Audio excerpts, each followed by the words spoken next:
Prime Minister Modi met with top officials to review the COVID-19 and the vaccination situation in India on Saturday morning. This amidst concerns over a new strain of the coronavirus named Omicron by the World Health Organization. Now, passengers arriving at Mumbai's airport from South Africa will be quarantined. Genome sequencing of passengers, if found positive, will also be done.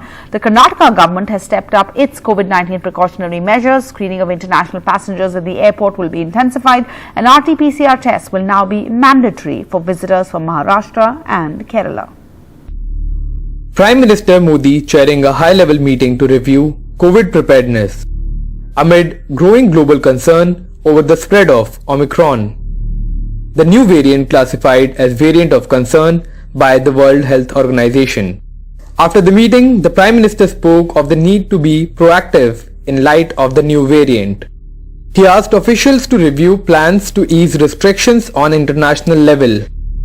The Prime Minister highlighted the need to monitor all international arrivals and conduct COVID tests with a specific focus on those arriving from at-risk countries.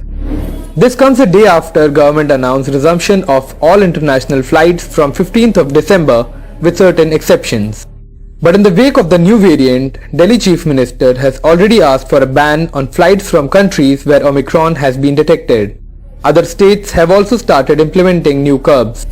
இங்கே சென்னையை பொறுத்தவரை south Africa, Brazil, China, New Zealand, Hong Kong, Israel ஆகிய நாடுகளிலிருந்து வருகிற பயணிகளை दक्षिण Africa की तरफ से जो प्रवासी आए उनको क्वारंटाइन किया जाएगा, उनको जीनोम सीक्वेंसिंग का चेक करना पड़ेगा. The Prime Minister also asked for intensive containment and active surveillance in clusters reporting high cases and said that there is a need to increase the second dose coverage. But opposition leader Rahul Gandhi questioned the government over what he called bad vaccination figures. Meanwhile, hospitals in Delhi have been asked to be fully prepared and ensure COVID safety measures. Sources have told NDTV that Delhi's Lieutenant Governor Anil Baijal has directed the Chief Secretary, Police Commissioner and other senior officers of the national capital to ensure strict adherence to all COVID protocols in public places and functions, and full preparedness in hospitals to deal with any emergency.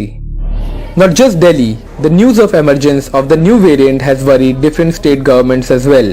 और जो नया variant आया कल परसों south Africa के अंदर और भी ज़्यादा खतरनाक हो सकता है वो. तो पिछले 10 दिनों में जो संख्या बढ़ रही है, राजस्थान में बढ़ रही है और सब जगह बढ़ रही है, वो चिंता का विषय बना हुआ है. Basic thing is vaccination. Time is to upper the guard, not to lower the guard. While the scientific community races to find out more about the latest variant of COVID-19 Omicron, the central government plans to expand the coverage of vaccinations across the country.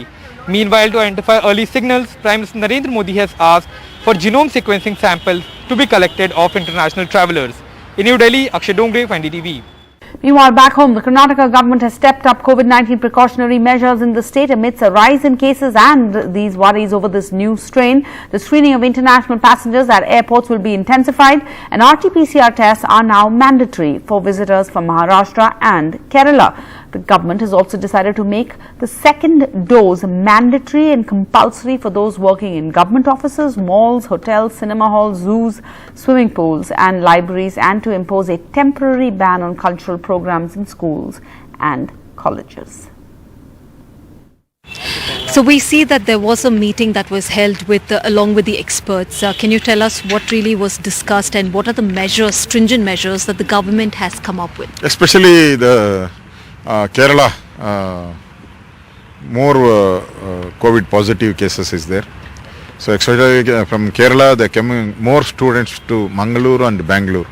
So we are monitoring the students also, where they are staying in the hostels. So already RT-PCR test once they brought, one more test will be conducted after 7 days or 10 days, positive or negative. That is also mandatory we are doing. Okay. So, and all government workers and in the mall, in the theatre, in swimming pool, working class people, compulsory to vaccination is the compulsory. So we are monitoring them also. Okay. One more test will be done for them Okay. from the South Africa or Israel some countries. Okay, the borders have also been strengthened, right? Yeah, already 24/7. All DCs, we told to all DCs, surprise visit and 24/7 monitor.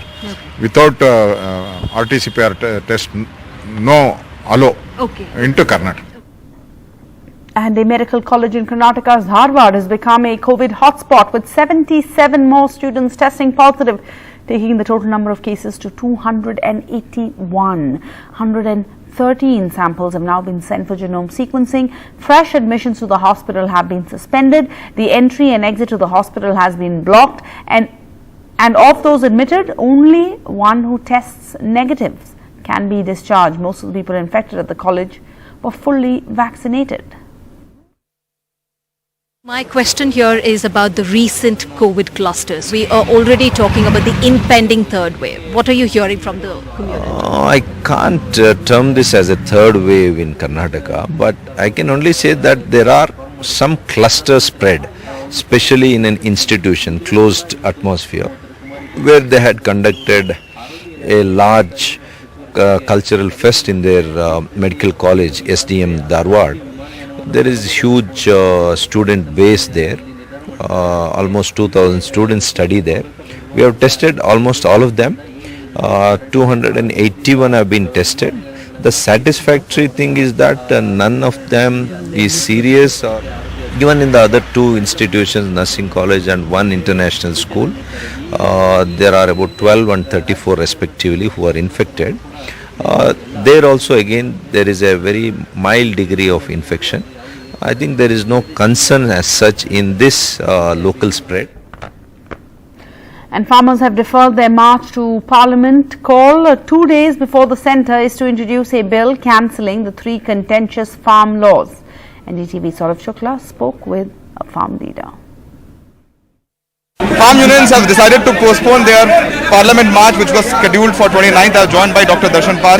Dr. Darshan Pal, why did you decide to postpone your 29th march? Because till yesterday you were adamant that you will continue with your march.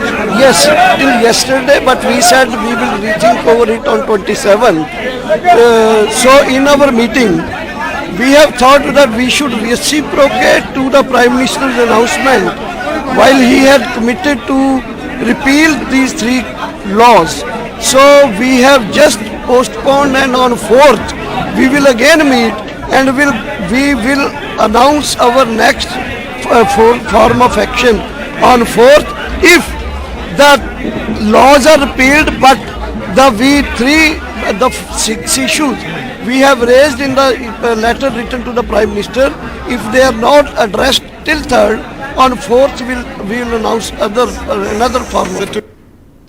And the Trinamool Congress will not participate in any meeting called by the Congress party ahead of the winter session of Parliament starting on Monday. Sources have told NDTV. The Goa unit of the party wants them to stay away from any direct meetings as they're fighting both the Congress and the BJP in the state.